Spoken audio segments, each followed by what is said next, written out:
Did you key now the biggest lie about credit cards? Isn't the interest rate. It's the monthly payment. The credit card company doesn't care what you buy. They care how long you keep paying. The trap is real. But so is the exit.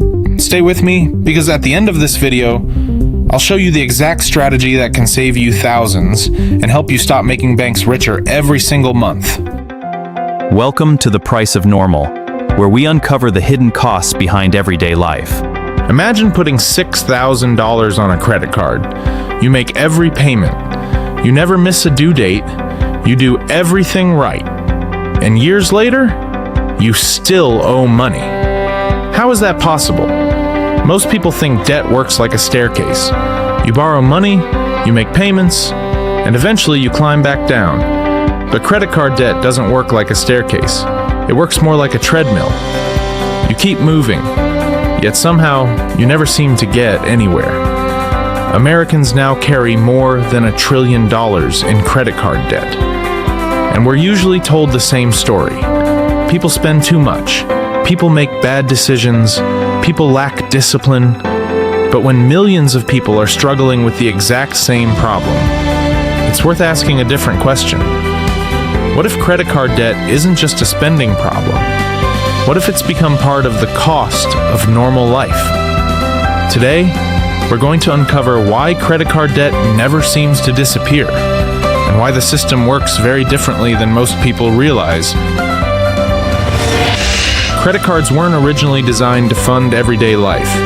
They were supposed to be a convenience, a temporary bridge, a short-term solution. Today, they're paying for groceries, utilities, car repairs, medical bills, even rent. And that's a major shift. Imagine a family facing a sudden $1,500 car repair. The repair can't wait. Without the car, they can't get to work. Without work, they can't earn income. So the credit card comes out. Problem solved. At least for today. The bill gets pushed into the future. And that's how debt often begins. Not with luxury spending, not with expensive vacations, but with a problem that couldn't be delayed. One swipe, one emergency, one temporary solution, then another and another, until the credit card becomes part of the monthly budget. We're often told debt is a personal failure, but look at what's happened to the cost of normal life. Housing became more expensive, healthcare became more expensive, insurance became more expensive, childcare became more expensive, food became more expensive. One expense rising is manageable. Everything rising at the same time is something else entirely. For many households, income didn't collapse. The purchasing power of that income did. The paycheck arrives, but it doesn't go as far as it used to. The rent increases, the insurance premium jumps, the grocery bill climbs, and the gap gets filled with credit. Again, and again, and again. Not because people want debt, because the math stopped working. But here's the strange part. Credit card companies don't make the most money from people who don't pay. They make the most money from people who always pay, just not enough. And we'll come back to that in a minute. Now we arrive at one of the most misunderstood parts of the entire system. The minimum payment. It sounds helpful. Can't afford the full balance? Pay the minimum. Stay current. Avoid penalties. Problem solved. Except, that's not what the minimum payment was designed to do. It wasn't designed to eliminate debt. It was designed to keep the account active. Let's go back to our example. Imagine you owe $6,000 on a credit card. The interest rate is 25%, and every month you pay $150. Sounds responsible, right? But look at what actually happens. The bank charges interest. You make your payment.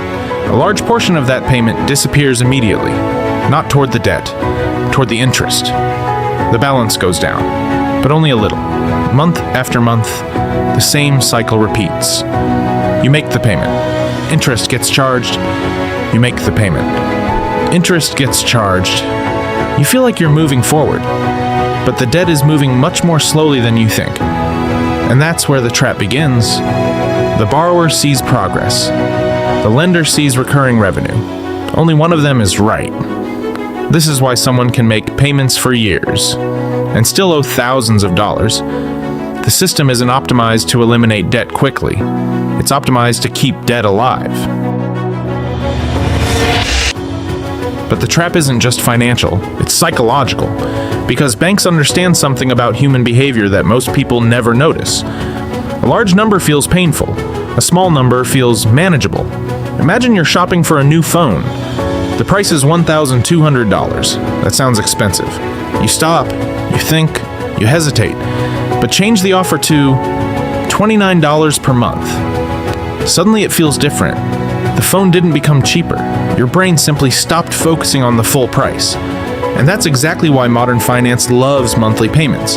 Because people don't naturally calculate total cost. They calculate monthly discomfort. The same thing happens with credit cards. You might owe $6,000, but your attention goes straight to the minimum payment.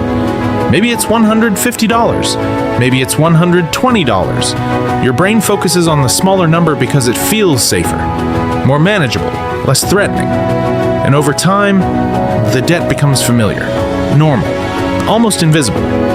That's the real danger. Not that people ignore debt, but that they get used to carrying it. And when debt becomes normal, escaping it becomes much harder. But this story is bigger than credit cards.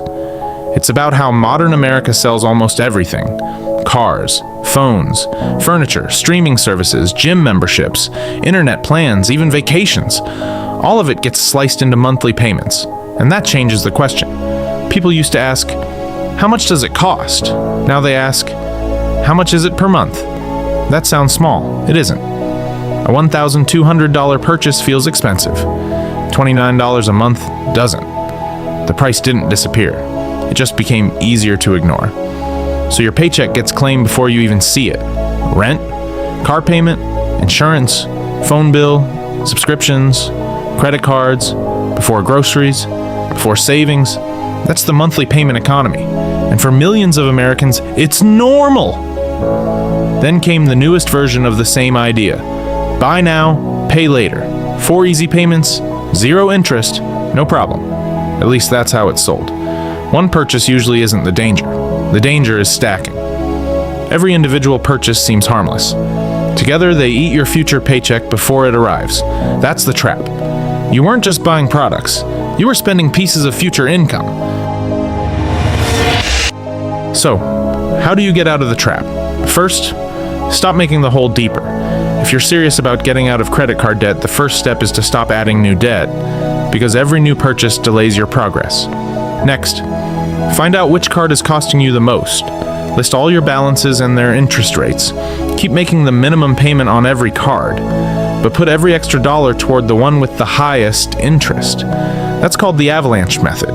It saves the most money over time, and whatever you do, pay more than the minimum whenever you can. Even an extra $20 or $50 each month can save you hundreds in interest and help you get out of debt much faster. If keeping track of multiple cards feels overwhelming, look into credit card consolidation. For some people, it can simplify payments and even reduce the interest they pay. But remember, consolidation is not a solution if you keep creating new debt. Another tip most people never try. Call your credit card company. If you've been making payments on time, ask if they'll lower your interest rate. A 10-minute phone call could save you hundreds of dollars. And when unexpected money comes your way, a tax refund, a work bonus, or income from a side hustle, resist the urge to upgrade your lifestyle. Use it to reduce your debt instead. Finally, stop asking, can I afford the monthly payment? Start asking, can I afford the full purchase? Because those are two completely different questions. One protects today, the other protects your future. The system may be designed to keep you paying, but understanding how it works means you don't have to stay trapped in it. The real danger of credit card debt isn't that it starts overnight. It's that it becomes part of everyday life. One swipe, one minimum payment, one more month, until carrying debt feels completely normal. But normal doesn't always mean healthy. And the moment you stop accepting debt as just another monthly bill, you begin taking back control of your money. If you found this documentary valuable, subscribe to The Price of Normal. Every week, we break down the hidden costs behind everyday life and explain the systems most people never see. Next week, why your car insurance bill keeps climbing, even if you're a safe driver. Until then, this is The Price of Normal. Thanks for watching.